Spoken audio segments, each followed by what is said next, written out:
Vu de ce côté de la Manche, la marque britannique Vauxhall se confond avec l'allemand Opel. C'est faire peu de cas de l'histoire propre de Vauxhall, l'un des plus anciens fabricants de véhicules au Royaume-Uni. C'est en 1857 que la marque fut créée par Andrew Betts Brown sous l'appellation Vauxhall Iron Works. Après avoir produit des grues, elle est passée aux voitures en 1903 et dès 1925, la très américaine General Motors en faisait l'acquisition. C'est sous sa houlette que Vauxhall allait même produire des chars entre 1941 et 1945, dont le Churchill construit à plus de 5000 exemplaires.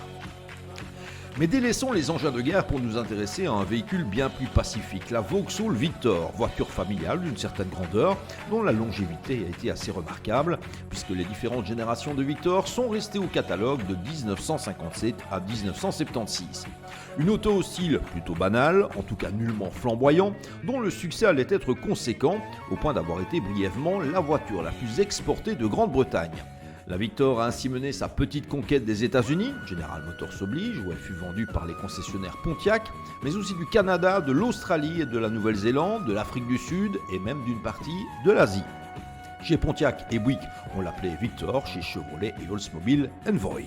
C'est également la Victor qui a été la première Vauxhall déclinée en briques. Donc oui, sous des apparences anodines, notre automobile a marqué l'histoire à sa façon. Apparue en 1957, la première génération de Victor était connue comme étant la série F, d'inspiration américaine sur bien des points.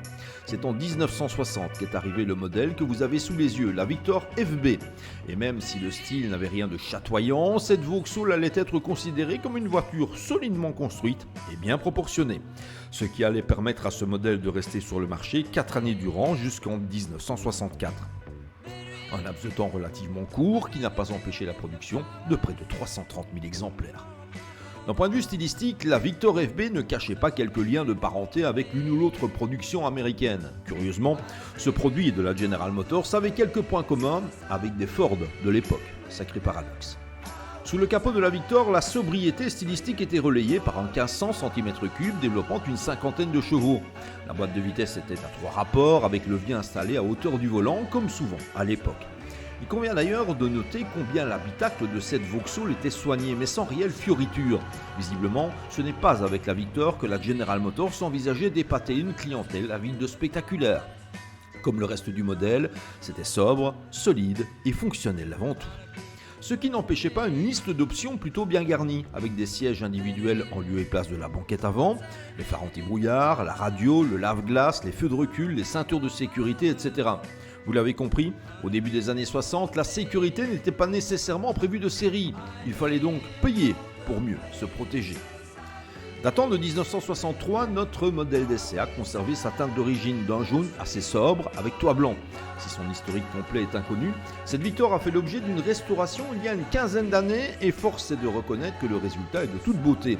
À la base, son jeune propriétaire, fanatique d'ancienne, cherchait une Volkswagen ou une Opel. C'est par hasard qu'il a aperçu cette Vauxhall dans une arrière-boutique et le couple est devenu inséparable. La cerise sur le gâteau, on vous la sert maintenant. Figurez-vous que notre Vauxhall Victor a été construite en Belgique. Au début des années 60, la marque britannique pouvait en effet compter sur une unité de production basée à Anvers. Ce qui signifie que notre belle jaune est bel et bien une voiture belge. Étonnant, non ?